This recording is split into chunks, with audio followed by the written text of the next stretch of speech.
श्रियकान्ताय कल्याणनिधये निधयेऽर्थिनाम् श्रीवेङ्कटनिवासाय श्रीनिवासाय मङ्गलम्।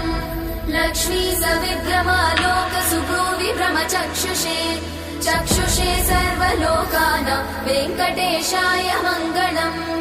श्रीवेङ्कटाद्रिशृङ्गाग्रमङ्गलाभरणाङ्ग्रये मङ्गलानां निवासाय श्रीनिवासाय मङ्गलम्।